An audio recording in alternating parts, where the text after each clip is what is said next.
All right, moving right along in this pick, there was an area where he had a milling machine that was still for sale at Bridgeport, and there was a lot of stuff on a table next to it. And initially, he was talking about that all of that stuff was going to go with the milling machine, with whoever bought the milling machine. But I was able to convince him to sell me a few items off of there, and one of which was this box right here and its contents, which this says the Rigid Supreme Versatapper. So I have never seen a tapping head with the instructions in there. I've never seen a tapping head made by Rigid. So the Rigid Supreme Versatapper. It looks very similar to an early Procunier unit, and we've got some little doodads and bells and whistles in here, which is kind of nice. This is also an interesting attachment right here, looking at this thing. So anyways, don't know much about that one, other than it's just an automatic tapping head. At some point I'll get around to testing it, and then I'll probably end up selling it, because I already have one like this. This is kind of nice that it's got the original box and everything. Whoops, and I want to put the wrenches in there. I was just cleaning all the grime off the outside of this box before I put it away, and I noticed something that I wanted to show you that I thought was interesting. There's a cutout by design in the side of the box here, which exposes this. So apparently the idea would be that if you had the arm attached to it that is used to keep it from free spinning while it's in the mill, and you wanted to keep the arm on there, you could put it back in its storage case and the arm would just stick out here. This is the other item I was happy to grab. So those of you who don't know what this is a genuine attachment for a J-head Bridgeport milling machine, and this is one of two right angle attachments that they made for the Bridgeport, the number 3 and the number 4. I believe this is a number 4, and the way this works is this mounts on the quill, and you put the right size collet in to engage that shaft down in there, and it basically gives you a right angle head to reach down into, say, like a casting or something, and make a do an operation. This that's actually a tiny collet in there. So that's a collet, believe it or not. And that collet is an N2 collet. I'm guessing those are probably a little tough to come by. This has a 2-to-1 speed reduction built into it. So let me just show you number 3. I happen to have the other 2 attachments here in my collection. This is the number 3. This is the more common. It's still highly sought after, and it's still kind of hard to come by, but it's not as hard to come by as one of these. This is the number 3 head, and this, I forgot what the speed reduction is, but this is a lot more robust. This one, they basically warn you that the gears in there are not very stout, so they warn you not to put a lot of load on this thing. This one right here can take a lot more punishment, and this by design takes the collets that will allow you to run, well, it's an R8 collet, but mainly it'll let you run long arbors, so you can run horizontal cutters. And in fact, you can buy or you can acquire a support bracket that slides on the dovetails of the ram of the mill and will support the other end of the arbor. And essentially with this, the support bracket and a long arbor, you convert your J-head Bridgeport back into a horizontal milling machine. Light duty compared to, like, a Cincinnati or something like that. But still kind of a neat thing. And as long as we're talking about them, so this I've had for a while, and this I got a while ago. This is an even rarer. I forgot what this is called. I think this is called a super quill attachment or something like that. Mighty quill. I honestly don't remember what this is called, and I don't remember what the number is on it. It's same principle, mounts on the quill, and you have a collet. You put the right size collet in here to engage the shaft.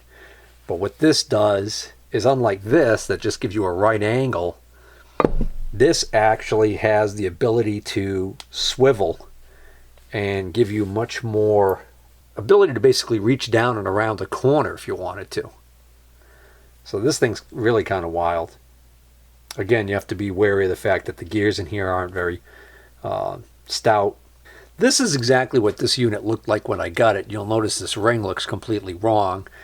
And I think what happened is that the casting that was on here, that stuck out right here, got broken off or damaged. And what they did was they ground it off and they made this ring.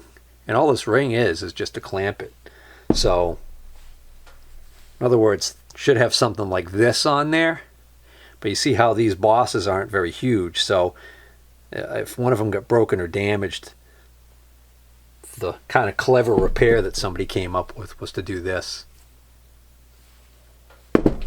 And then underneath the table on a shelf with all that Bridgeport stuff, I found the support bracket for that right angle head. Now, oddly enough, that right angle head, I had that already. I didn't see a right angle head anywhere around there. Maybe somebody had bought it previously and they missed this support bracket. So this is a nice find. And then I also found down there with the bracket 2 of these R8 arbors. So you can see with all the spacers on there, this allows you to put cutters on in different positions. So this is also a pretty nice find. These often are sought after by people who want to use their Bridgeports to do slotting and other operations. So some of you probably figure there's no way I'd want to sell this because I've already got the right angle head. Well, those of you who know my channel know that I don't own a Bridgeport J head. I own a Wells Index.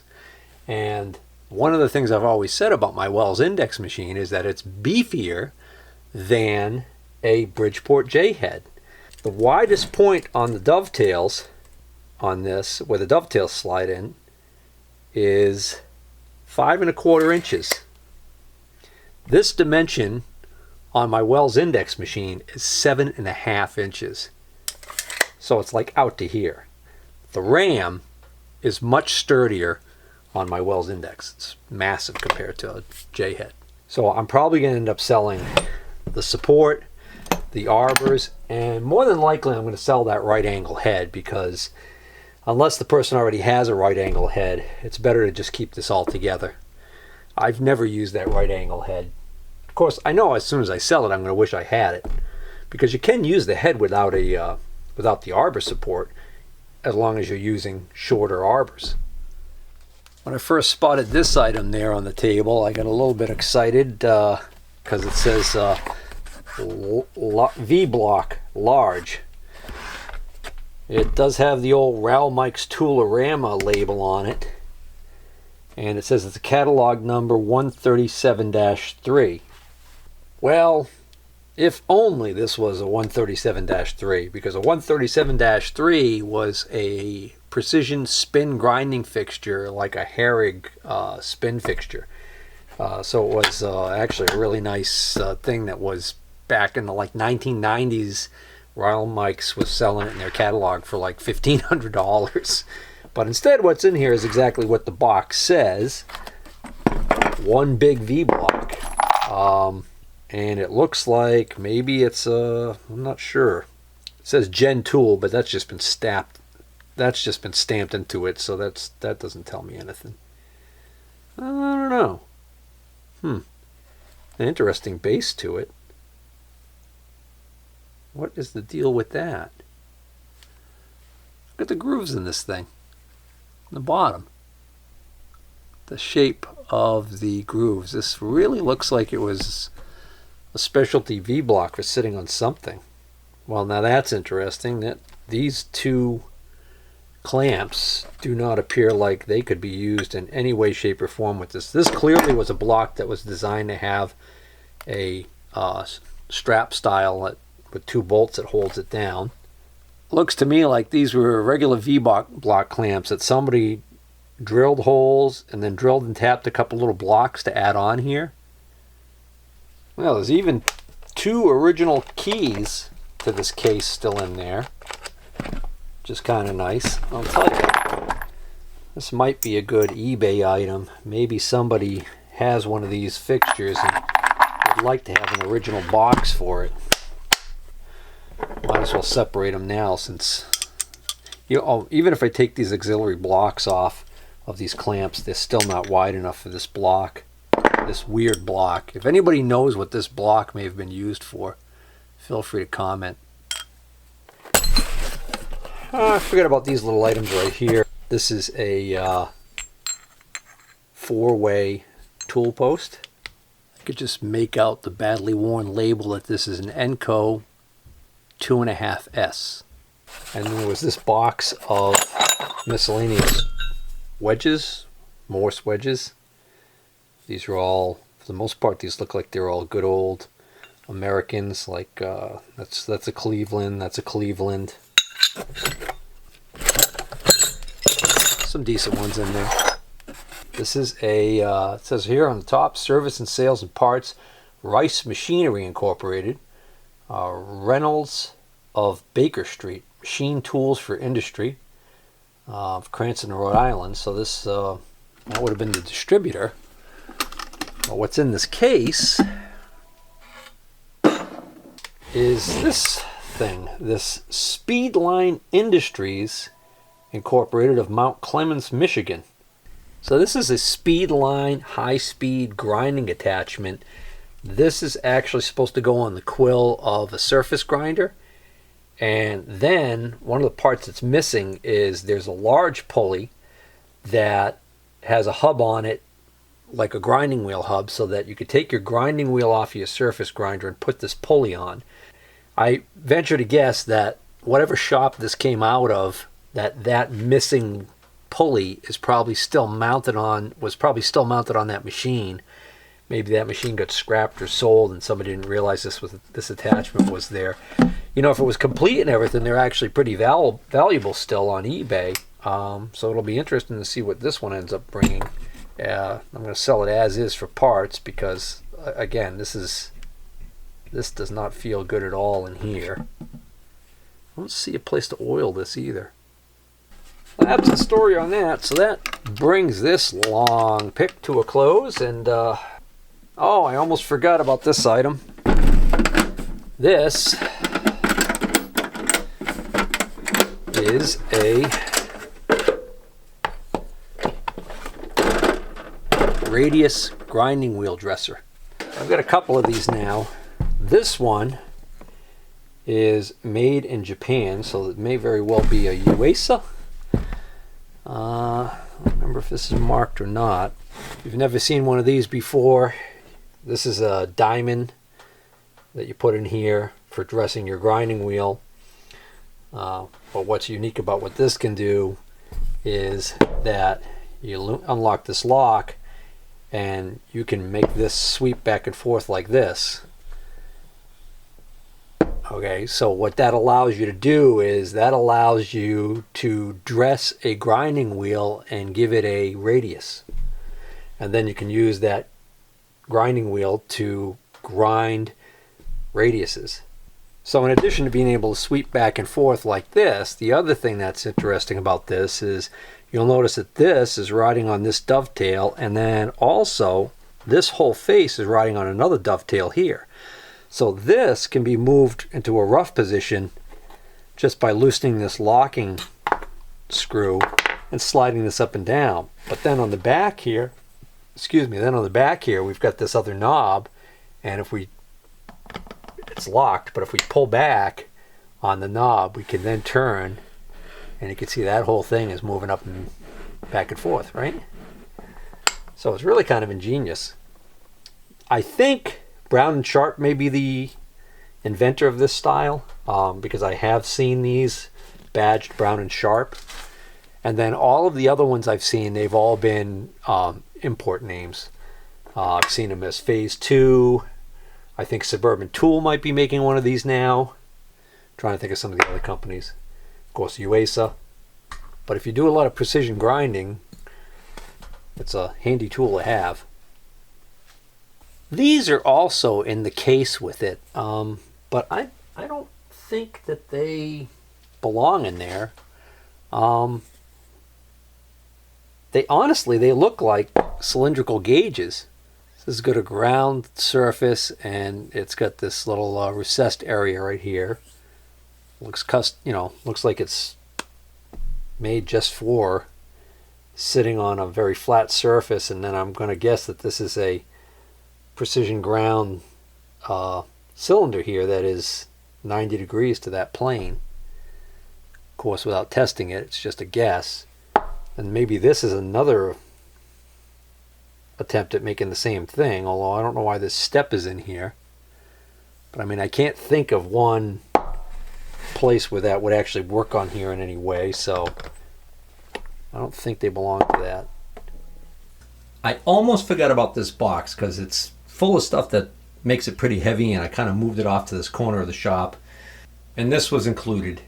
But I do remember that this had a price of $25 on it, and I paid the full ask on this of $25 once I realized what this was. So it says angular hole drill setup. $25.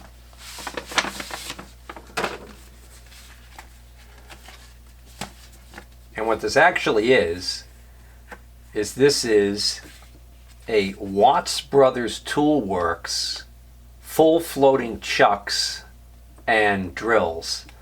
This is kind of like a rotary broaching set.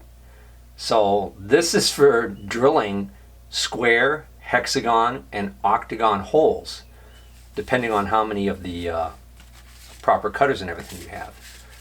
So how to drill square, hexagon, octagon holes, blah, blah, blah, right? So kind of neat. The bad part about it is, because it's very old, all of the shanks are Morse taper, but I have an R8 to Morse taper adapter that I can use in my milling machine, so I could still use this in my mill. The problem is the adapter sticks out pretty far, which makes this stick down pretty far, which means that I'm going to end up with a situation where I don't have much room between the bottom of the cutter and the top of the table. If I had a riser block on my mill, it would be more conducive for something like this. Alternatively, I could modify these shanks to make them just straight shanks and grind a flat on them, which I could use for that would be what's typically called a Weldon type shank, where you can use a grub screw to lock it in. I haven't looked to see how complete this set is, what's in here, what's not. And I do know that there are 3 heads. I don't know whether or not they work or not. At some point, I think we'll probably set one up on the mill and we'll play around with it. These cutters are funky. Pretty specialized, right? But it turns out there's still some demand for these. I still see these sell on eBay. I've never seen a complete set. But just one of these floating chucks alone is worth more than the $25 I paid for the whole set. So if I decide I don't want this, I could break it up and sell it off piece by piece and make my money back. But I haven't decided yet what I'm going to do with this thing. It's just kind of a neat thing to have. I'm dying to try it out just to see how good of a square hole this thing can actually make. So that brings this long pick to a close, and I've got a couple other picks to show you in future episodes, and then we're going to go back and take a look at some of the stuff that I scored when I went back for a second and final trip to this location. If you enjoyed watching this video, please hit the like button and consider sharing, and if you're not already a subscriber, please subscribe. Take care.